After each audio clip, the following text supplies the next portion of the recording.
ఈ మాసంలోనే కార్తీక పౌర్ణమి నాడు వెలిగించేటటువంటి దీపం చేత నరుడు మిగిలినటువంటి సమస్త ప్రాణికోటికి ఉపకారం చేస్తాడు.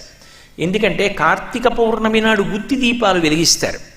365 ఒత్తులు గుత్తి చేసి దాన్ని బూందీ ఒత్తి అని పిలుస్తూ ఉంటారు. గుత్తి చేసి వెలిగిస్తారు. ఇంట దీపం వెలగకుండా ఒక్కరోజు కూడా ఉండకూడదు. ఏ కారణం చేతనైనా ఇంట దీపం లేకుండా ఇల్లు తాళం వేసి ఉన్నటువంటి దోషం పరిహరింపబడడానికి 365 ఒత్తులు అంటే ఒక రోజుకి సిద్ధపడిన వాడిని 365 రోజులు ఇల్లు తాళం వేసి దీపం లేకుండా వెళ్ళిపోవడానికి సిద్ధపడగలిగినటువంటి మనస్తత్వం ఉన్నవాణ్ణి కాబట్టి తద్దోషాన్ని ఉపశమింపజేయడానికి పరమాత్మ నీ కృపచేత అనుగ్రహించు.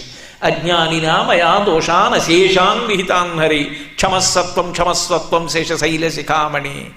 అందుకని ఇదిగో ఈ దీపం వెలిగిస్తున్నాను. ఆ దీపం వెలిగించినప్పుడు